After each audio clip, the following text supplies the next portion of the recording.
Election Board says Mr. Duterte won more than 8 times as many votes as his closest rival.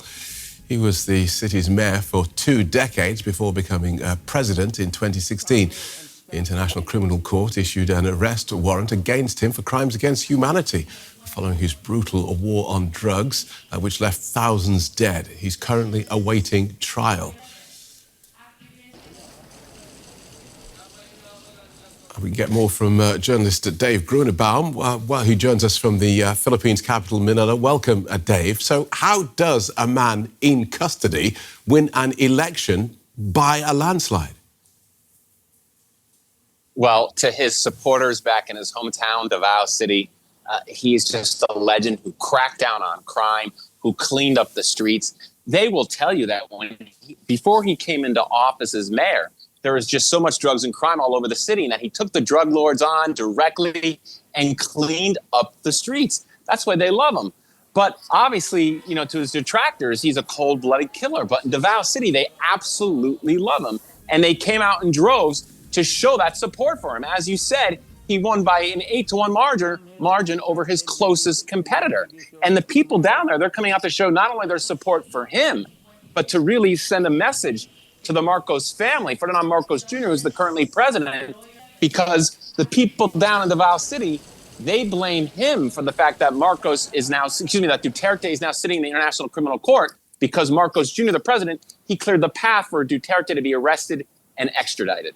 OK, so Duterte being detained by the ICC because of the deaths that followed during his cleanup of the streets. So he's there. Who runs Davao while he's in jail in the Netherlands? So Duterte's daughter, Sarah, who's currently the vice president, she says they're actually talking to lawyers to see if there's a way that he can get sworn into office. They would have till the end of June to really figure this all out, hypothetically. So they're talking to lawyers to see, if there's a way he could actually still be mayor while he's in detention in The Hague, thousands of miles away. But I spoke to several political analysts and lawyers here today who tell me there's just no way that's going to happen. That if the Dutertes really tried to make that happen, that it would be challenged in court ahead of time and that the courts would never allow that to happen.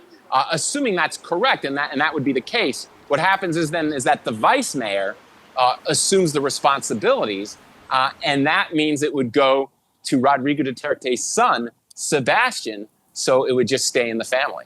OK, really is a family business there. And you mentioned that the daughter, Sarah, currently vice president, who herself is facing impeachment. And I wonder if this massive victory for her dad is in any way politically helpful for his daughter.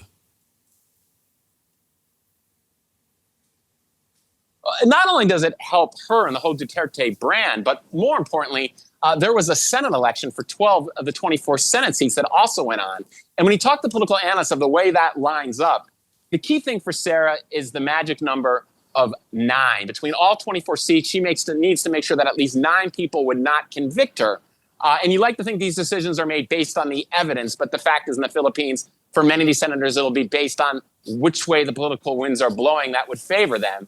And every analyst I spoke would say that Sarah Duterte has probably achieved that she's now going to have enough people that would vote not to convict her. And the importance of that is that then would allow her to stay on track to run to be president in 2028. Keep in mind, the current president, Ferdinand Marcos Jr., he's limited to 1 term.